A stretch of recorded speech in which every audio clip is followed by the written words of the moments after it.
Jean-Claude Nounamo, consultant, Cédric Kombila, vice-président de l'association Les Panternautes. Bonsoir et merci d'avoir choisi une fois de plus les programmes de Gabon 24. C'est l'heure de votre émission Multisport 24 qui était un peu en congé à cause de l'actualité politique au Gabon qui était pesante. On passe à un moment assez important au niveau de Gabon. On réécrit l'histoire, notamment il y avait justement cette campagne référendaire et le oui a gagné, messieurs. Mais nous aujourd'hui on parle de football, notamment de la qualification des Panthères du Gabon sans avoir joué, mais des interrogations parce que Cédric, vous étiez au stade de rénovation de Franceville, le Gabon a quand même été battu 5-0 par une équipe, 5-1 c'est selon, par une équipe du Maroc, on a envie de dire finalement, qui a décidé de tout prendre au passage, même si, il faut le rappeler, elle est déjà qualifiée.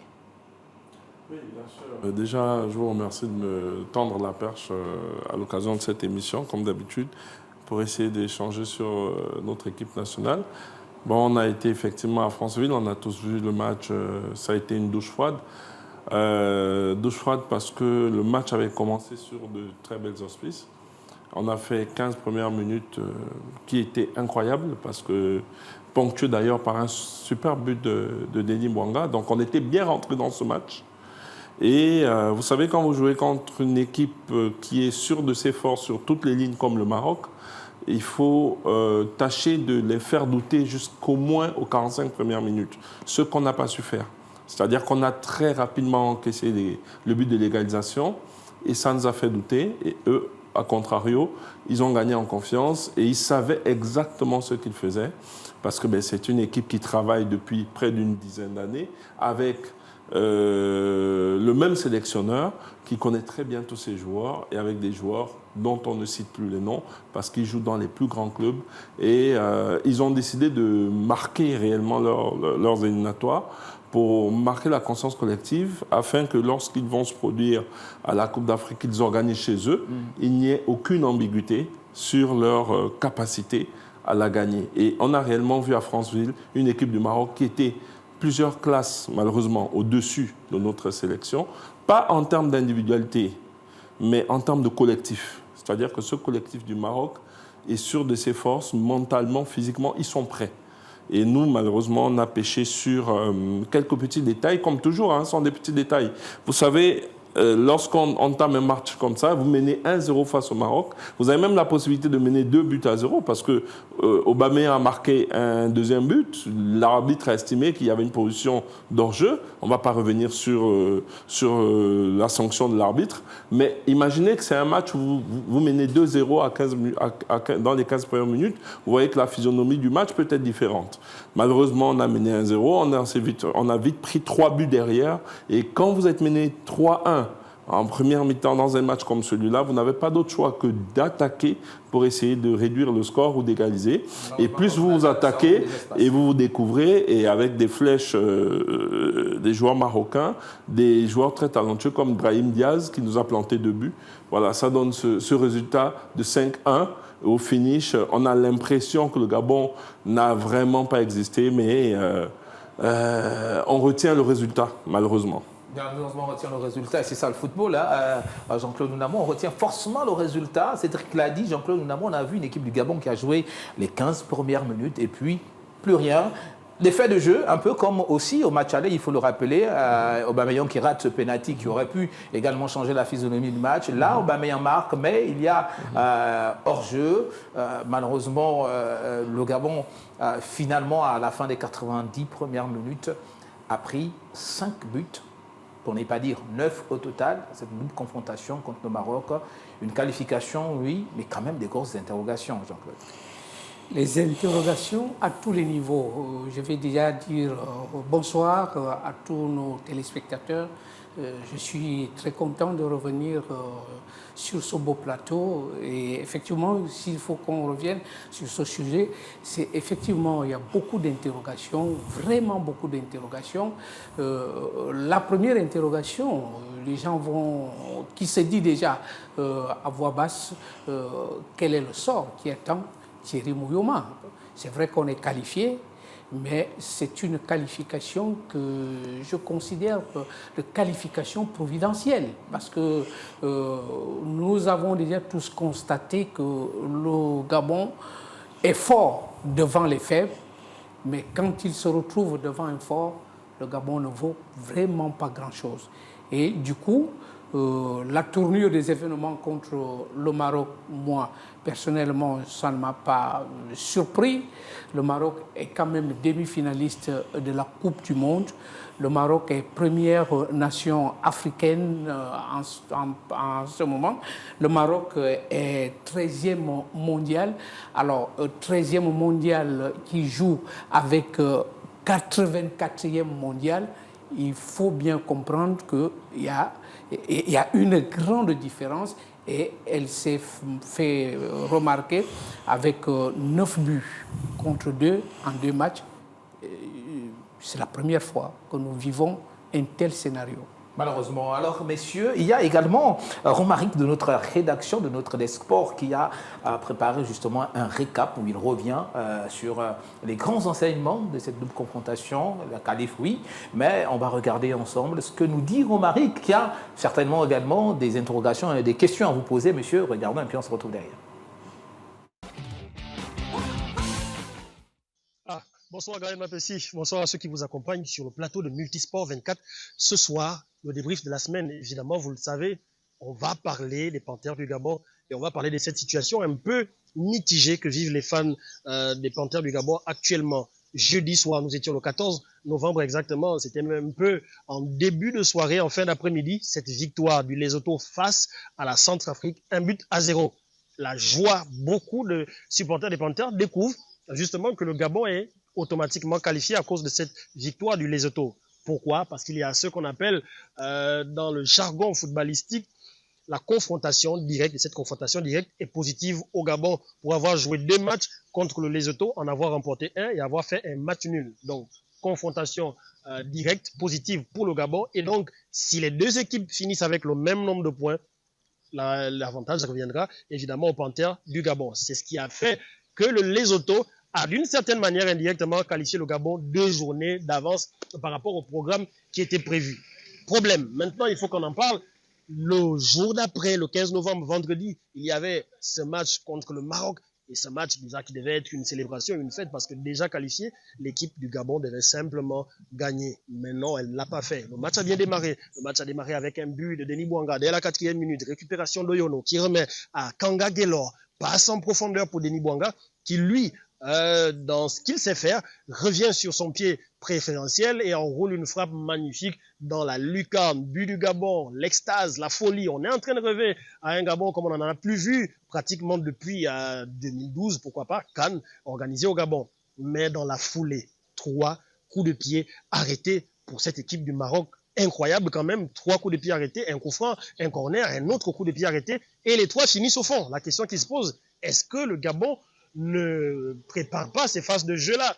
Thierry Mouyouma est tensé par les supporters gabonais, ce qui est un peu normal. Il est le sélectionneur et donc le tacticien de cette équipe, tensé, parce qu'on se pose la question, est-ce qu'il a le niveau de cette équipe nationale du Gabon? La question se pose également par rapport au fait que depuis qu'il a pris les rênes de cette sélection, ça fait maintenant un peu plus d'1 an, le Gabon n'a pas encore gagné un match considéré comme un gros match contre le Sénégal, un match amical, défaite 3-0 en match de préparation pour le mondial, défaite 1-0 contre la Côte d'Ivoire, et cette fois-ci en aller-retour, 9 buts, exactement 9 buts encaissés par les Panthères sur l'ensemble des 2 matchs, et seulement 2 marqués, dont un penalty et ce but de Denis Bouanga. Est-ce réellement Thierry Mouyouma à le niveau pour gérer cette équipe du Gabon-là? Parce que, on le sait, il va falloir élever le niveau un peu plus haut lorsqu'il va falloir aller jouer la CAN en 2025 au Maroc. Il ne va pas suffire justement de se qualifier. Il ne faudra pas aller se faire humilier là-bas sur place. Donc, ils sont nombreux à demander la démission de Thierry Mouyouma ou à ce qu'on lui retire cette équipe nationale.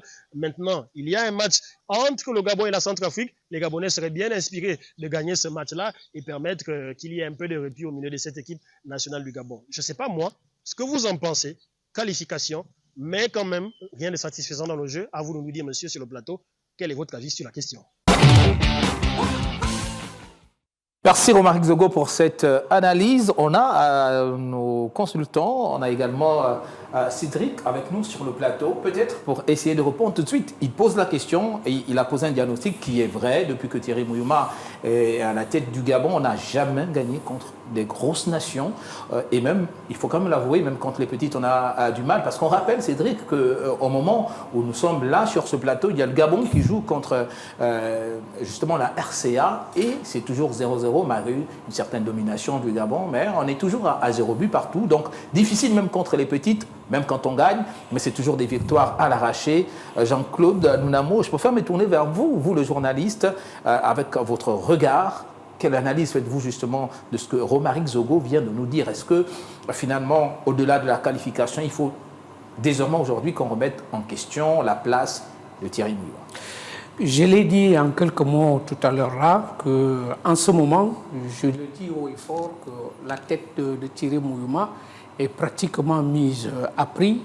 Je dirais, comme d'autres le disent souvent, que Mouyouma est désormais assis sur une chaise éjectable parce qu'effectivement, il y a beaucoup de doutes qui planent en ce moment sur lui. Et comme Romaric l'a dit tout à l'heure, nous paraissons forts devant les faibles, mais quel genre de faibles nous croisons?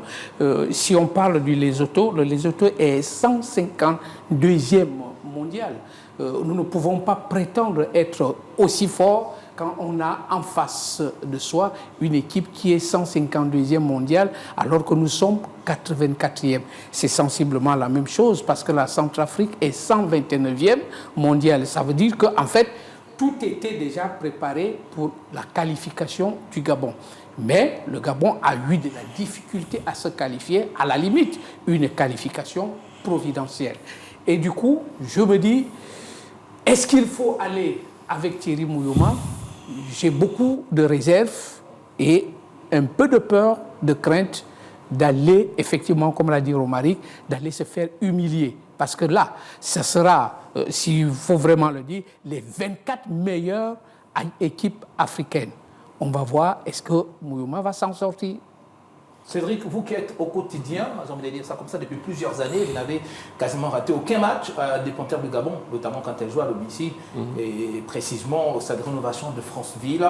Quelle analyse faites-vous aujourd'hui? Est-ce qu'il faut qu'on parle justement de la tête de Thierry Mouyouma?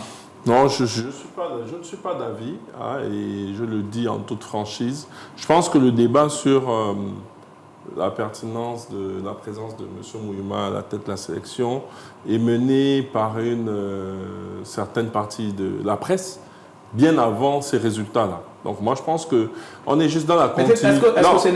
Est-ce que vous me laissez m'exprimer? Oui, mais je pense qu'on est juste dans la continuité de ces griefs qui sont quelquefois reprochés par la presse à la manière de coacher de Thierry Mouyouma. Mais je ne pense pas qu'on puisse aujourd'hui, sur quel élément palpable peut-on se baser pour laisser les problèmes, notamment de profondeur de banc et d'effectifs que notre sélection a, pour les déporter exclusivement sur la capacité du sélectionneur à mener cette équipe. Je pense que ce sélectionneur avait un objectif, il avait un objectif qui était de qualifier l'équipe nationale en Coupe d'Afrique. Et lorsque j'écoute qu'on me dise que tout était préparé pour que le Gabon se qualifie, je dis non.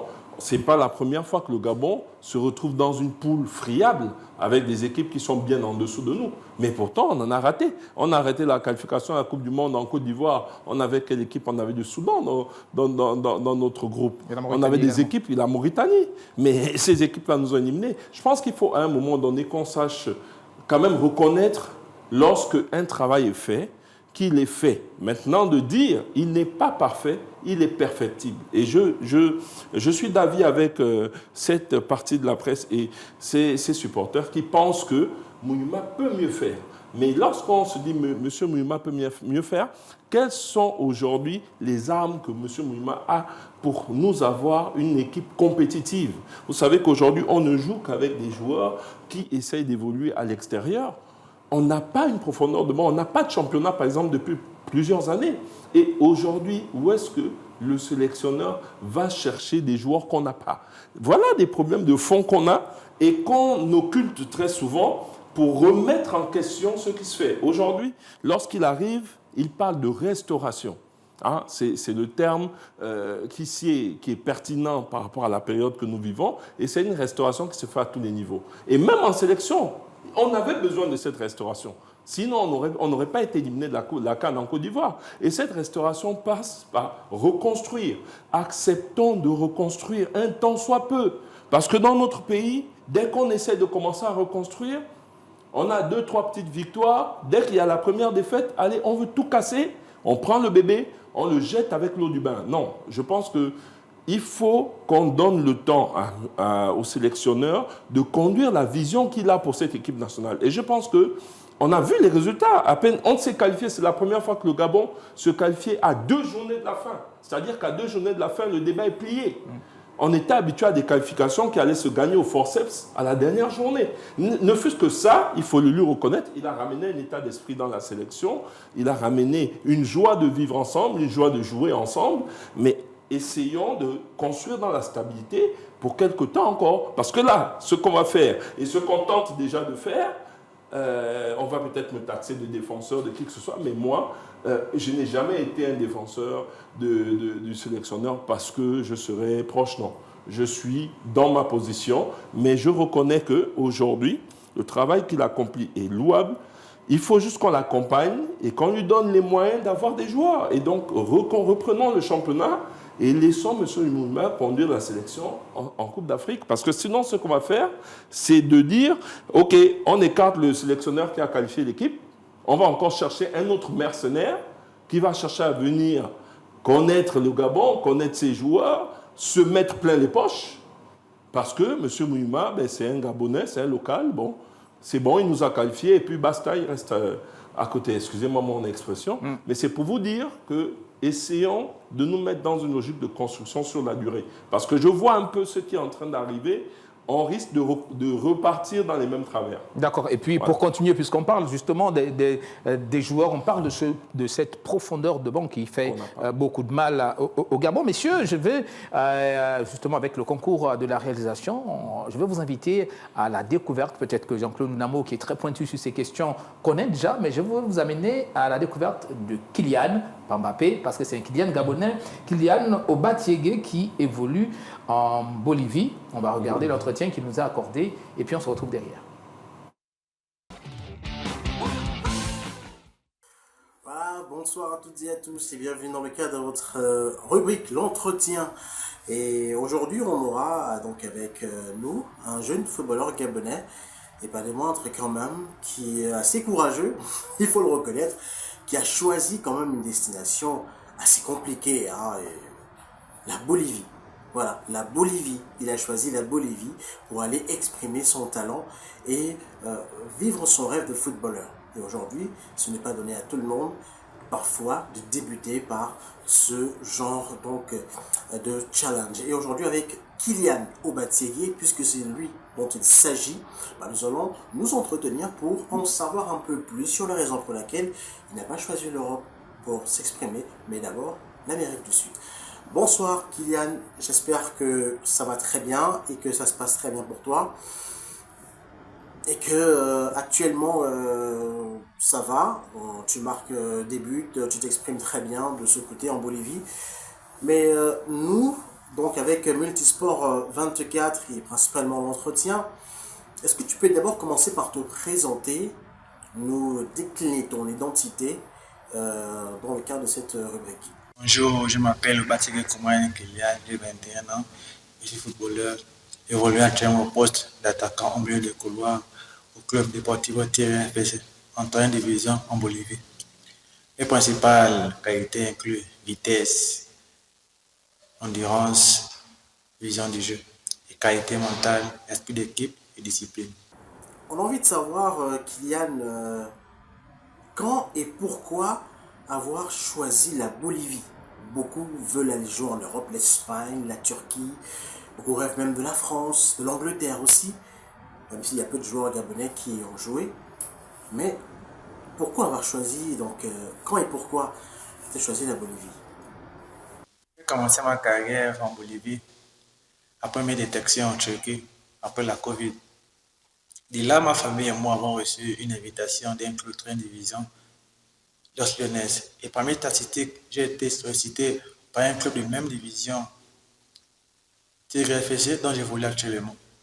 La Bolivie, pour moi, est un tremplin afin de gagner en expérience et de me faire remarquer par les grandes écuries nationales comme internationales. Est-ce que dans ce championnat bolivien où tu arrives quand même à t'imposer, tu veux rester dans ce championnat sur le long terme? Est-ce que tu comptes durer, mettre du temps dans ce championnat?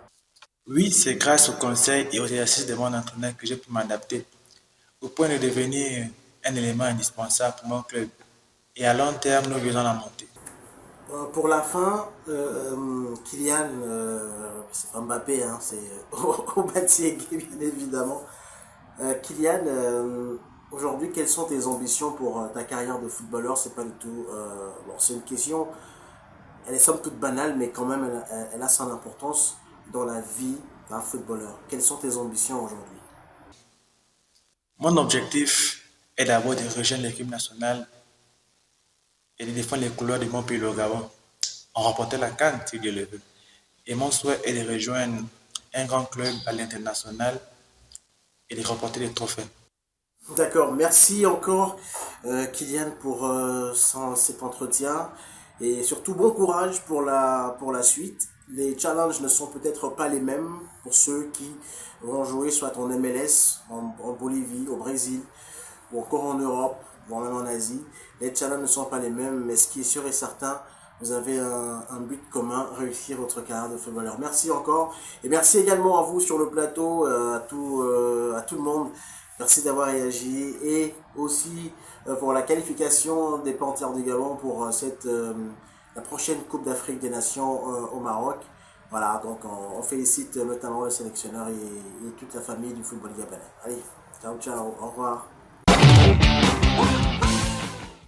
C'est John Fitzgerald qui nous a permis également de mettre en lumière ce jeune joueur gabonais qui a des grosses ambitions pour l'équipe nationale. Cédric, puisque vous allez nous quitter pour la deuxième partie, on va quand même vous donner la parole. Nous sommes quasiment à la fin de cette première partie. Qu'est-ce que ça vous dit, vous qui parlez déjà justement de profondeur de banc? On a ce petit Kylian qui évolue en Bolivie, même s'il faut quand même le dire, on a souvent du mal avec ce type de championnat. On veut des championnats un peu plus capés.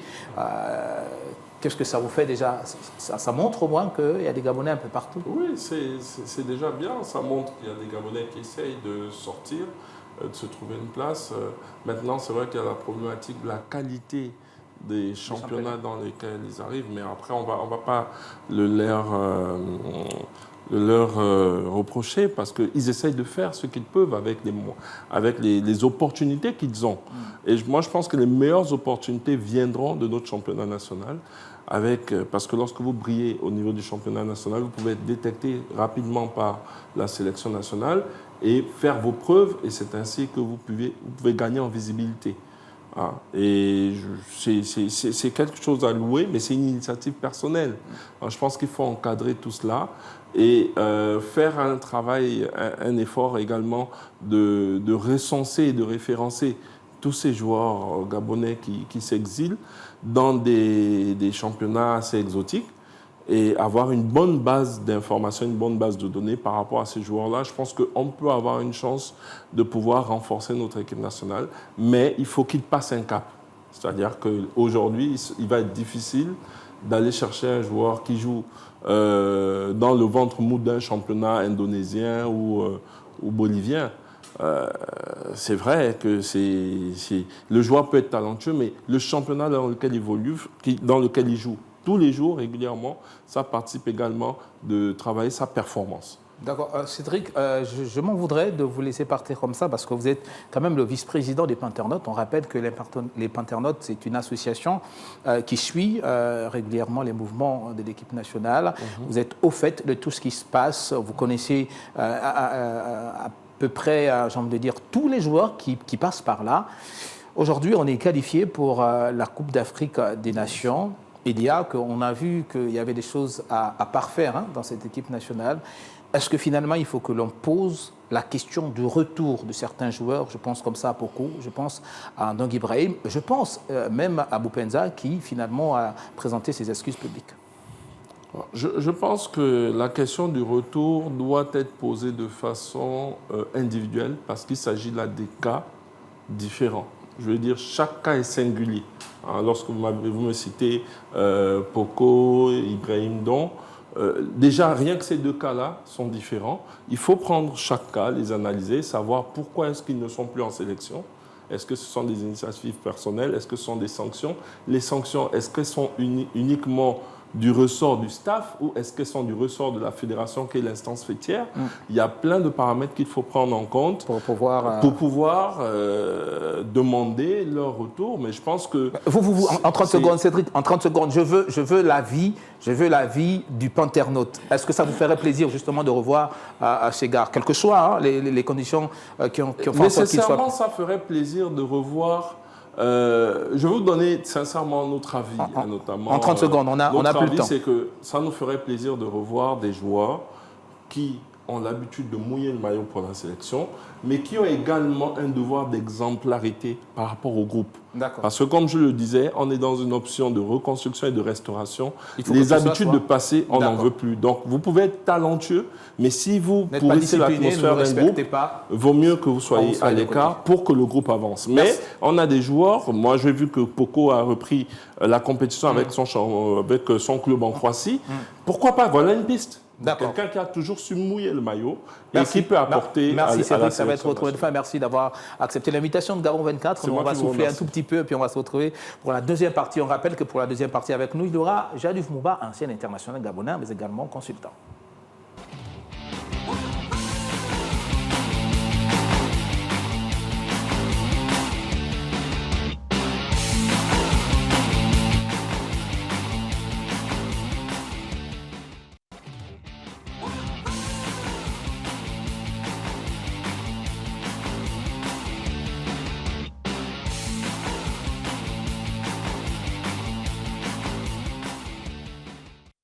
Jaduf Mouba, consultant, il nous a rejoint sur ce plateau, mais il est également ancien international gabonais. C'est cette casquette justement qui nous intéresse. Il a vécu certainement des moments assez compliqués au sein des vestiaires. Peut-être avec lui, on va comprendre ce qui peut expliquer tout ce que l'on vit avec l'équipe nationale. Jaduf, merci une fois de plus d'avoir accepté l'invitation de Gabon 24. Merci pour l'invitation. Bonsoir à tous. Ça fait longtemps, c'est vrai que vous nous fouillez, on ne sait pas pourquoi, mais j'espère qu'on va régler très rapidement cette question. Alors, Jaduf, avant que vous nous retrouviez sur ce plateau avec Jean-Claude Nunamo et Cédric, on parlait déjà des difficultés quand même de la tanière. On a vu 5 buts au stade de Franceville, on en a pris 4 au Maroc, 9 au total. On s'est rendu compte après analyse que le Gabon gagnait contre les petites équipes et même parfois à l'arraché, mais qu'il y avait du mal avec les grosses équipes. Ça s'est encore vu contre cette équipe du Maroc. Est-ce qu'il faut qu'on se pose des questions? Est-ce qu'il faut qu'on soit inquiet pour l'avenir quand on sait que pour la CAN, c'est quand même les 24 meilleures équipes du continent qui vont se retrouver? Est-ce qu'il faut se poser des questions? Je pense que oui. Et ça ne devrait pas se faire qu'après une telle défaite. Je pense que le Gabon a déjà démontré depuis pas mal d'années son niveau. Et là, il s'agit du niveau de notre équipe nationale. J'ai pour habitude de dire, lorsqu'on est dans ce genre de compétition, lorsque nous sommes dans une poule où l'outsider est assez sérieux, ça complique le Gabon. On se rappelle de la CAN 2019 où le Burundi nous a barré le chemin. Oui. On se rappelle encore de la dernière Coupe d'Afrique où la Mauritanie nous a barré le chemin. C'était les outsiders, puisque, comme on le sait, lors des tirages au sort, les équipes sont positionnées par chapeau. Et très souvent, le Gabon est dans le chapeau 2. Si le football était un jeu scientifique où la logique était respectée, naturellement, le Gabon se qualifierait parce qu'on est souvent le deuxième chapeau.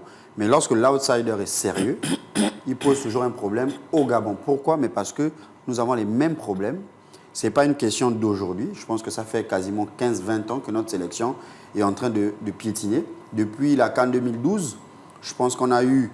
j'ai envie de dire, depuis le COMEX actuel, donc depuis l'arrivée de M. Pierre-Alain Mougengue, on a eu 6 Coupes d'Afrique. Nous en avons participé 3, dont 2017 où nous étions qualifiés d'emblée. Et on a raté chaque fois les 3 autres j'ai envie de dire, dans les mêmes mécanismes, les mêmes méthodes. Et les rares fois que nous nous sommes qualifiés, l'élimination aussi s'est faite toujours dans les mêmes conditions. on parle de la profondeur de banc, on parle de discipline dans notre équipe, on parle de ne pas tenir la cadence lorsqu'il s'agit des grandes compétitions. Et c'est donc des questions que nous nous posons depuis pas mal d'années. Ce qui est bizarre, c'est qu'on n'apprend pas de nos erreurs.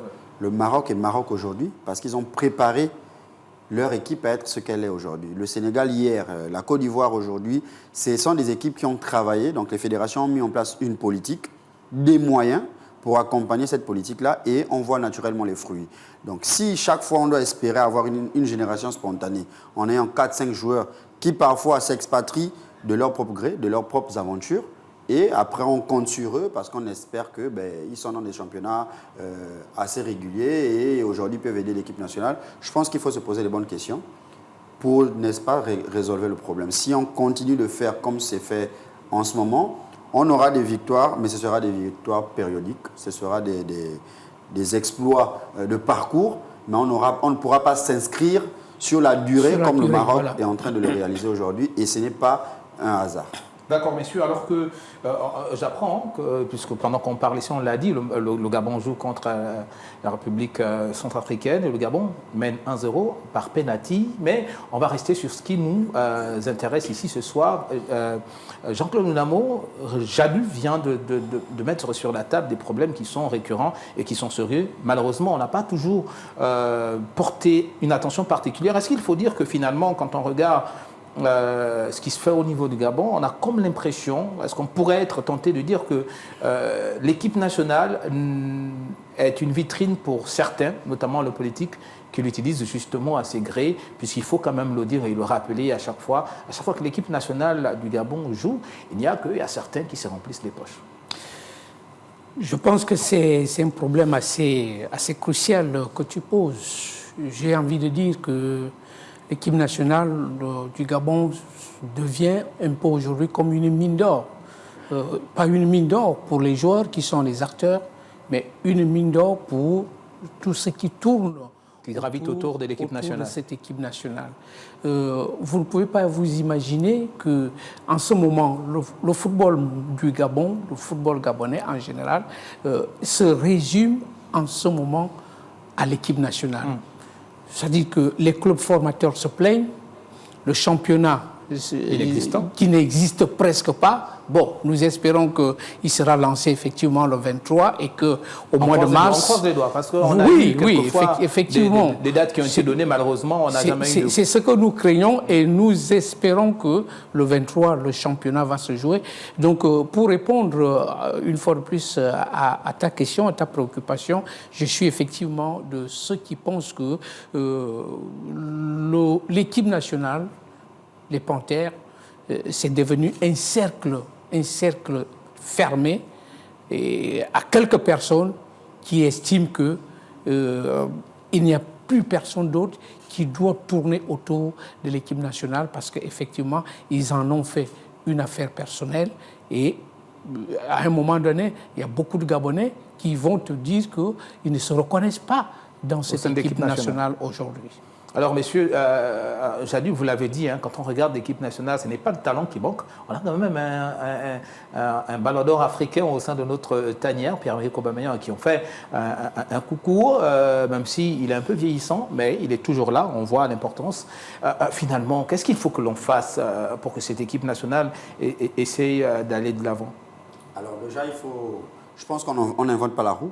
Oui. Ce qu'il faut reconnaître, c'est qu'il y a des exemples, il y a des pays qui fonctionnent à merveille, qui ne sont pas forcément à forte démographie, mais qui ont des politiques mises en place pour justement permettre à ce que le sport puisse être bien pratiqué et permettre, n'est-ce pas, l'épanouissement de la jeunesse. Aujourd'hui, comme je le disais déjà, le Gabon surfe sur des réussites, j'ai envie de dire, isolées. Oui. Quelqu'un tente son aventure, il est exposé, il a un club en Europe. On a même un abus de langage où on est tenté d'appeler tous ceux qui sont à l'extérieur professionnels. Il y en a qui sont à l'extérieur, qui jouent dans des championnats amateurs, mais parce qu'ils sont dans un championnat régulier, tout de suite, il est appelé en équipe nationale pour compétir. Il faut emmener les jeunes à rêver. Je pense que l'équipe nationale, à un moment donné, c'était quand même quelque chose de j'ai envie de dire, de suprême. C'était le rêve abouti d'un jeune, d'arriver en équipe Être A appelé notamment. en équipe nationale, Parce c'était une que consécration. c'était vraiment une consécration et ça donnait aux jeunes l'envie d'aller cravacher, de chercher, de performer pour arriver en équipe nationale. Aujourd'hui, j'ai envie de dire que, sans manquer de respect à qui que ce soit, tous ces joueurs ont forcément rêvé, mais le chemin n'est plus autant difficile. Pour peu que vous soyez dans un championnat régulier à l'extérieur, du fait qu'il n'y ait pas de championnat sur le plan local, c'est facile aujourd'hui de se retrouver en équipe nationale. Et donc, on a des joueurs qui sont parfois moyens, même au niveau local, qui sont vraiment moyens, mais pour peu qu'ils se retrouvent en D4, en D5, en Europe, du fait qu'ils soient dans un environnement où ils jouent régulièrement, on est tenté de l'appeler. Et ça fausse un peu la donne. Ça fausse. Et on voit le niveau de l'équipe nationale. Lorsque dans notre équipe, vous enlevez 2 ou 3 titulaires, on se pose des questions. Et lorsque dans notre équipe, on a aligné un 11 correct, les changements, on a du mal à faire même des changements parce qu'on doute du niveau de la personne qui rentre. Ce n'est pas tant le problème du sportif, parce que le sportif, il se donne tous les moyens pour atteindre son objectif. Maintenant, il faut mettre en place une politique. La politique partirait de la formation, donc du football local. Vous savez, c'est le football amateur qui nourrit le football professionnel. Si en amateur, on se plaint, si en amateur, on n'a pas beaucoup de compétition, j'ai envie de vous dire, il y a des localités au Gabon où en une saison, on joue 6 matchs.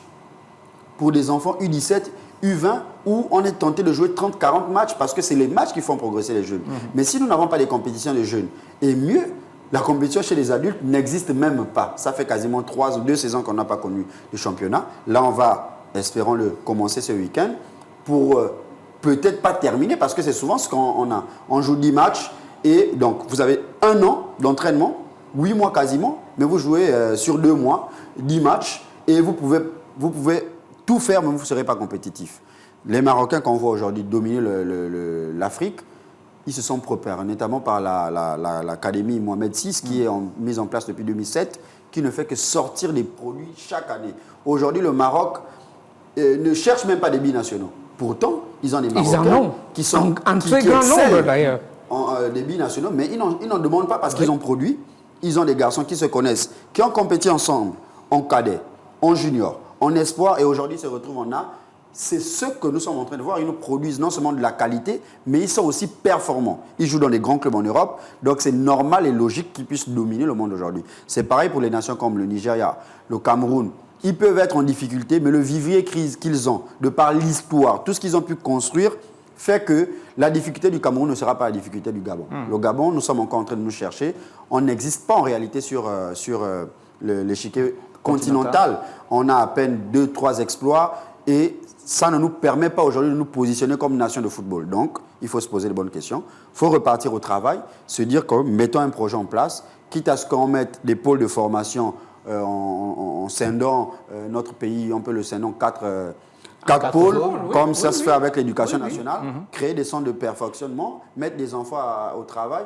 Mais avant, il faut mettre des infrastructures en place, il faut former les formateurs, mais aussi les administratifs, parce que le problème qu'on a, c'est un problème de management, c'est un problème de vision, de leadership. Donc à un moment donné, je pense qu'il est temps qu'on se pose des questions, parce qu'il faut le dire, le football engloutit beaucoup d'argent. Il y a énormément de financements qui se sont faits, aussi bien de la part de nos pouvoirs publics, de nos pouvoirs politiques, mais aussi de la FIFA et de la CAF qui injectent énormément d'argent à l'endroit de son membre, donc, qui est la Fédération gabonaise de football. Il faut à un moment donné s'asseoir et se dire que, allons-y, faisons les bons choix pour que demain, n'est-ce pas, on puisse récolter ce qu'on aura semé aujourd'hui. Pour le moment, ce n'est pas ce qui est fait. Alors finalement, Jean-Claude Ndamo, quand on écoute l'analyse pertinente de Jadif Mouba, on se rend bien compte que cette qualif est simplement l'arbre qui cache la forêt. Il y a des gros problèmes en dessous, même si aujourd'hui, le Gabonais lambda ne comprend pas toujours. Aujourd'hui, on a pris 5-1 contre le Maroc. Beaucoup ont crié, mais c'est une défaite quand même révélatrice de beaucoup de manquements. Oui, je n'ai pas envie de me répéter par rapport à ce qu'il vient de dire. Je crois qu'il vient de faire une analyse assez complète, effectivement, de la situation. Le football de base, c'est le football de base qui produit des footballeurs à l'équipe nationale. Si à partir du football de base, il n'y a aucune vision. Je pense qu'il ne faut pas qu'on s'attende à grand-chose. Il y a déjà ce premier point-là. Tout à l'heure, il a reposé et effectivement le problème de ces jeunes qui s'expatrient. Alors, je ne peux pas comprendre que c'est vrai que c'est par rapport à la situation locale. Bon, j'ai entendu un confrère dire que l'équipe nationale commence déjà à devenir une affaire du bon petit, du bon grand, parce que quelqu'un qui joue par exemple en Iran se fait appeler en équipe nationale, on s'interroge bien quel football on joue en Iran, même si on peut penser, je ne sais pas trop quoi, il y a ceux qui ont joué en Irak, il y a ceux qui... En fait, il y a tout un environnement en ce moment qui ne nous permet pas, vraiment, il ne nous permet pas de se faire appeler une grande nation de football. Comme il l'a dit, on est en train de colmater, on bricole et on va de bricole en bricole, de bricolage en bricolage. Bon, ça ne peut pas continuer comme ça. Je pense qu'il faut vraiment que nous soyons réalistes et que nous disions haut et fort qu'attention, à un moment donné, le football du pays ne va pas se reconnaître seulement dans une équipe nationale qui a d'ailleurs de la difficulté à convaincre son propre public. Vraiment, je suis désolé de le dire ici, mais je pense qu'il faut que nous soyons réalistes et qu'on se dise non, arrêtons-nous. Et puis, il y a eu autant de réflexions, autant de forums, autant de je ne sais pas trop quoi, mais vraiment je pense qu'il y a du travail, du gros travail. La Coupe d'Afrique arrive, on est qualifié, on sera les 24 meilleures équipes. Dans les 24, à supposer, comme je le vois dans le classement FIFA ou CAF, nous sommes 17e nation au niveau de la CAF. Ça veut dire que au-dessus de nous, il y a 16 équipes qui sont au-dessus de nous. Il n'y aura qu'à peine 5 ou 6 qui sont derrière nous. Est-ce qu'on va pouvoir tenir quand on sait que c'est dans un an? Est-ce que dans un an, il est possible de faire quelque chose? Je pense que oui. C'est là toute la question. Voilà. Moi, je pense que c'est possible. C'est possible de construire, sachant que les éliminatoires de la Coupe du Monde peuvent également nous aider à nous faire une idée, à nous faire peut-être une image à la CAN. Mais attention, soyons réalistes. On ne peut pas continuer à bricoler. Alors, messieurs, on va poursuivre cette émission justement avec le portrait de Multisport 24. On ne peut pas continuer à bricoler. C'est ce qu'on retient de Jean-Claude Nounamo, qui est un fin observateur de football. Jadouve, on va regarder ensemble ce portrait. On parle également encore d'un autre footballeur et puis on se retrouve derrière.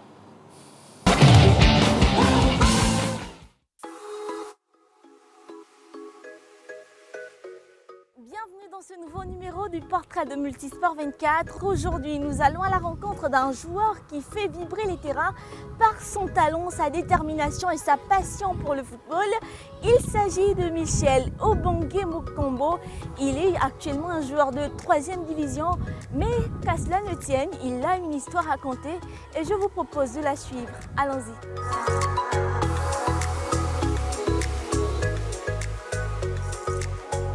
Alors Michel, s'il fallait nous raconter votre histoire de footballeur dès le début de votre carrière jusqu'à présent, laquelle serait?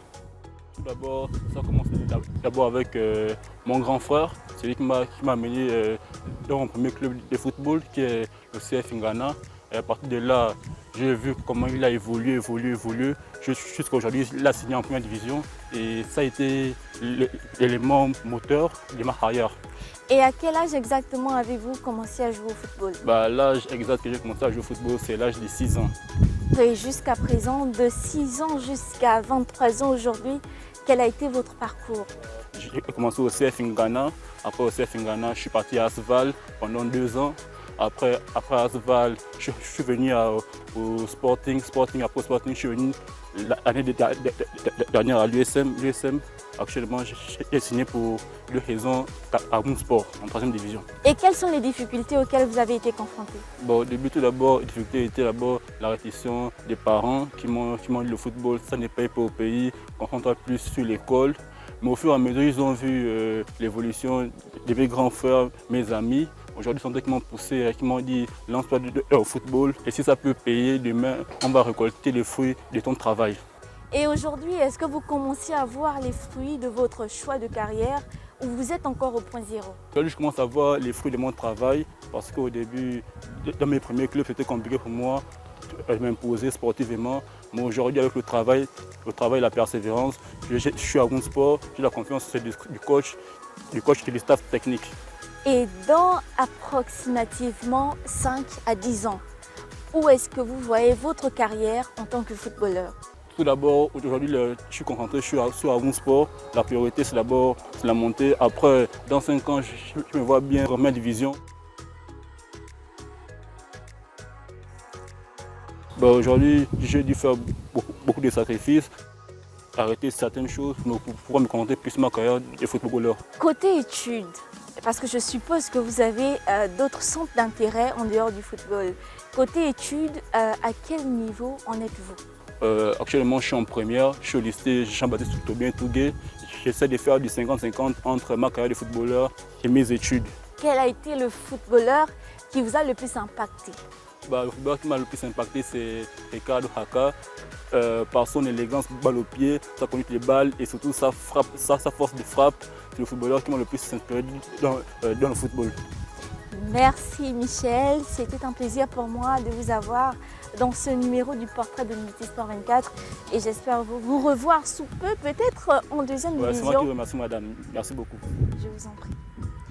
Vous avez suivi avec moi le portrait de Michel Obongue Mokombo. Il est actuellement footballeur de 3e division, mais son histoire est quand même impactante. On se donne rendez-vous pour la semaine prochaine pour un nouveau numéro du portrait de Multisport 24. Voilà, mais on le disait déjà, les Gabonais, certains, tous les jeunes qui se battent tout seuls pour essayer d'exister, parce que justement les politiques, comme le disait Jaduve, permettant à ces jeunes d'évoluer et d'éclore, malheureusement ne sont pas mises en place. Jaduve, il ne reste plus beaucoup de temps. Nous allons petitement vers la fin, même si on rappelle que le Gabon mène toujours 1-0 contre la RCA et qui conforte un peu cette deuxième place et cette qualification. Une victoire pour l'honneur et pour la fierté. Jaduve, Jean-Claude l'a dit, dans quasiment un an, c'est la CAN, puisque exceptionnellement pour cette année, la CAN va se jouer au mois de décembre, entre décembre et janvier 2026. Entre décembre 2025 et janvier 2026, le Gabon est qualifié. On n'a pas eu peut-être toutes les assurances, parce que quand on regarde, on va rencontrer les mêmes équipes que le calibre du Maroc. Qu'est-ce qu'il faut que l'on fasse justement pour espérer exister au Maroc? Bon, mais déjà, relancer le championnat, parce que ça va permettre d'avoir un regard de beaucoup plus de personnes. D'accord? Ça va essayer de donner à l'entraîneur beaucoup plus de monde à suivre. Et puis permettre, n'est-ce pas, dans ce championnat de choper quelques profils qui pourront, n'est-ce pas, accompagner le sélectionneur dans son projet, mais surtout espérer que nos expatriés et professionnels, qu'ils aient un lendemain meilleur, qu'ils soient dans des clubs beaucoup plus huppés, certainement, et être beaucoup plus compétitifs, parce que c'est la compétition qui prépare la compétition. Et comme on est en sélection, il n'y a pas un tournoi qu'on peut organiser pour mettre nos garçons, comme ça se faisait à l'époque, en mise au vert et tout. Il y a des périodes qui sont données, donc il faut vraiment miser sur une organisation. Et donc, les éliminatoires de la Coupe du Monde, où nous sommes encore en course, doivent aussi nous permettre, n'est-ce pas, d'affûter nos armes pour être prêts à la Coupe d'Afrique des Nations. C'est pourquoi, lorsqu'on a des matchs comme contre la Centrafrique, où avant le match nous sommes déjà qualifiés, il est important pour l'entraîneur, au-delà de chercher le résultat, de faire tourner aussi. Je pense que c'est ce qu'il a pu réaliser. Peut-être pas de par sa volonté, parce qu'il y a pas mal d'absents aussi, il faut le rappeler, mais aussi du fait qu'il veut donner du temps de jeu aux autres pour qu'ils puissent découvrir la compétition. Parce qu'on a, pendant longtemps, ce sont des pratiques qu'on a. Le Gabon a toujours eu des garçons qui viennent en sélection, mais qui ne jouent pas. D'accord? Est-ce que c'est parce qu'ils ne présentent pas d'aptitude assez correcte pour prétendre être titulaires? Voilà des matchs qui nous permettent aujourd'hui de voir certains garçons ce qu'ils valent. Et puis, pourquoi pas espérer qu'ils soient des concurrents dignes pour ceux qui sont considérés être cadres. Donc, il faut essayer de régler le problème de la profondeur du banc. Ça passe par le championnat national. On espère maintenant qu'il va démarrer et que tous les athlètes sont invités, parce que je pense que la porte est ouverte. On a longtemps décrié le fait que avec les anciens sélectionneurs, on ne regardait pas le championnat national. Là, on a un staff local. On espère et on estime que, déjà de par la volonté, lorsqu'on voit les sorties du sélectionneur qui continue de marteler sur la reprise du championnat, donc on se dit si ça reprend, il aura certainement un regard particulier. Et donc, c'est faire appel aux garçons, d'être sérieux. Il y a des places à prendre. Et donc, d'aller rechercher des performances pour être appelé. Jean-Claude Nunamo, dans son argumentaire, Jadis veut revenir justement sur les éliminatoires de la Coupe du Monde qui reviennent en mars, si mes souvenirs sont bons. Oui. Est-ce que finalement, il faut être réaliste et se dire, on prend ces éliminatoires comme également, comme Jadis le disait, comme une opportunité justement de parfaire notre équipe sans forcément chercher une première qualif pour la Coupe du Monde? Bon, je pense que dans les deux cas, je suis preneur ou je suis partant. On est tous Gabonais, on veut aussi bien voir notre équipe nationale disputer, pourquoi pas, une Coupe du Monde. Ce n'est pas impossible. Si les autres l'ont fait, je me souviens, quand on ne connaissait pas le Togo s'est quand même qualifié à une Coupe du Monde. Alors, en fait, c'est pour dire qu'en même temps, nous allons jouer les éliminatoires de la Coupe du Monde, mais je pense qu'il faudra aussi que cette compétition nous serve de match test d'une équipe nationale non seulement compétitive, mais qui est capable de faire bonne figure à la CAN. Parce que, bon, c'est vrai, on va aller en Coupe du Monde, mais ça ne veut pas dire qu'il faut négliger la Coupe d'Afrique des Nations. Non, on ne peut pas aller chercher l'éléphant et sauter la gazelle parce qu'on veut manger plus. Non, non. Je crois que sur ce point, il vaut mieux qu'on se serve, on s'accapare d'abord de la CAN et puis savoir que les matchs de la Coupe du Monde, on ne sait jamais, on va les jouer parce qu'on veut aussi aller en Coupe du Monde, mais il faudra que ça nous serve beaucoup de préparation pour la CAN. Ça, c'est mon regard. Non, pour enchérir, en fait, le staff a un contrat et donc il y a des missions. Je pense que la première mission, c'était de se qualifier pour la Coupe d'Afrique, ce qui a été acquis. Et ensuite, il y a le parcours en Coupe d'Afrique. Il y a des missions qui leur sont assignées. Et la Coupe du Monde, le sélectionneur l'a longtemps dit, c'est un bonus dans ses missions. Ce n'est pas tant que nous ne pouvons pas ou nous ne voulons pas. Si ça nous sourit, ben on va la prendre, ça c'est sûr.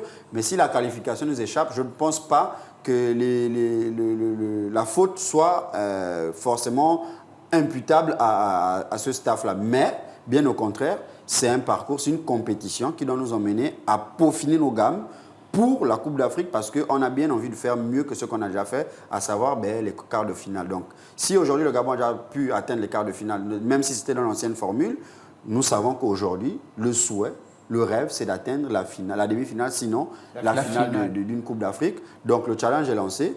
Et aujourd'hui, on est tout heureux d'être qualifié à la CAN parce que c'est la première mission de M. Mouyouma qui l'a atteint. Maintenant, c'est à lui de travailler pour arriver à atteindre le second challenge qui est d'atteindre les demi-finales. Merci à vous, Jadis Vumba. Je rappelle que vous êtes consultant, mais également ancien international gabonais. Il y avait également avec nous sur ce plateau Jean-Claude Nunamo, consultant, par ailleurs directeur de publication du journal en ligne Gabon All Sport. Et puis en première partie, nous avions également Cédric Kombila, vice-président de l'association Les Panternotes. Messieurs, on termine sur cette bonne note puisque finalement le Gabon s'est imposé 1-0 face à la RCA. On l'a dit, hein, c'est une victoire pour le moral, mais également pour ces jeunes qui ont pris part à ce match également, pour davantage qu'ils prennent confiance en eux. Merci à vous d'avoir été nos invités sur Multisport 24. Merci. Merci. Multisport 24, c'est fini pour aujourd'hui. On se donne rendez-vous à la semaine prochaine. Certainement, on parlera d'une autre discipline. Même si on se plaint souvent qu'on parle trop de football, mais le football, c'est le sport roi et c'est l'équipe nationale qui était engagée. Allez, restez fidèles au programme de Gabon 24.